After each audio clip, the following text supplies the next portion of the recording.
Открывать новые горизонты и маршруты. Сегодня весь мир отмечает День туризма. Дата эта выбрана не случайно. В этот день, в 1970 году, был принят устав Всемирной туристской организации. Пропаганда туризма, освещение его вклада в экономику мирового сообщества, развитие связей между народами разных стран – вот главные цели праздника.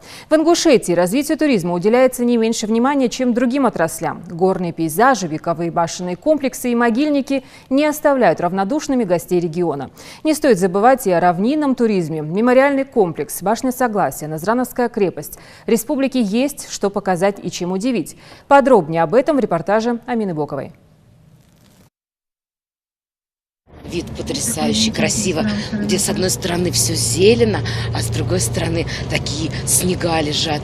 И когда горы заканчиваются, небо начинается, нет границ.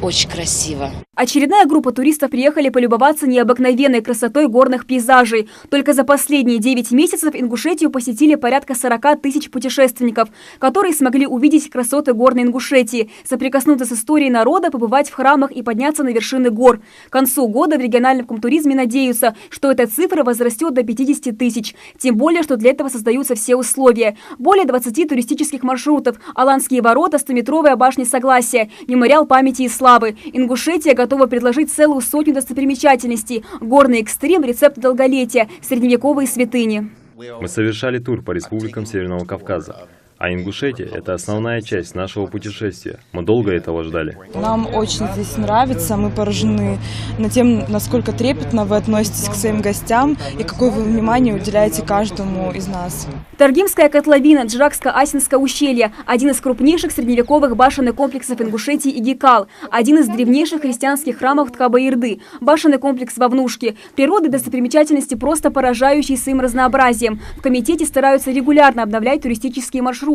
Так, накануне в результате поисковых работ был проложен путь к Асиновскому водопаду. Сейчас специалисты готовят туристический паспорт объекта, и уже совсем скоро все желающие смогут посетить новый уголок. Мы изучаем новые маршруты, новые интересные достопримечательности наши и уже делаем презентацию тем, что проводим экспедицию. Также в прошлом году мы провели вот такой маршрут к древнему храму Магу-Ирды. Прошлый год выдался насыщенным для сотрудников комитета. Наш регион посетило больше 43 тысяч туристов, в том числе из Китая, Польши, Финляндии, Америки. Больше всего гостей, конечно, привлекает Жиракский район. Впрочем, развитие туристических зон ведется в каждой точке республики. К примеру, в Карабулаке планируется развивать активный туризм с рыбалкой, а в Малгобекском районе – лечебный. В будущем там планируется строительство оздоровительного санатория. Также уже 3-й год подряд в Ингушетию приезжают туристы из разных регионов страны, чтобы разделить с нами праздник окончания поста. Гастрономический халяль-тур привлекает путешественников возможностью познакомиться не только с красотами горной местности, но и с культурой и бытом народа. Насладиться всеми изысками местной кухни за один день смогли около полусотни туристов, которых встречали по всему Назрановскому району. Праздничные столы буквально ломились от угощений. Такого королевского приема туристы явно не ожидали. Поражена гостеприимством хозяев, которые нас пригласили. Также мне очень понравилась экскурсия, которую нам провели, и просто я не ожидала, что все будет настолько великолепно, если честно.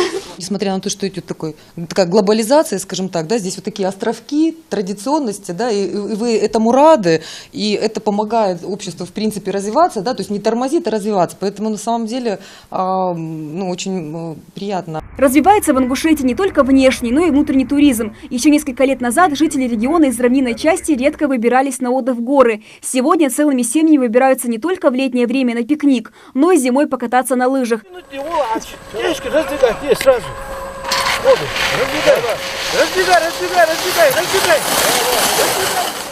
Салим приехал, он привез целую компанию с собой, молодежи, детей, пацанов, которые уже умеют кататься. Они со мной ездили на Эльбрус, на Красную Поляну, на Намбай, везде были. Вот пацаны, молодежь считает, вот, которые среднего уровня специалисты. Лучше вот этой трассы просто пока нет.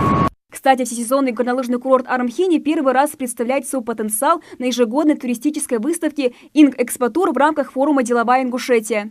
Курорт Армхи представил уже новые проекты свои, в которых ходят новые турпродукты, которые предлагают не только спа-отдых, который у них имеется, но также активный отдых. Это уже готовые туристические продукты, включенные с полноценным спа-абонементом и полным прокатным снаряжением для тех, кто желает уже кататься и на лыжах, и на сноуборде.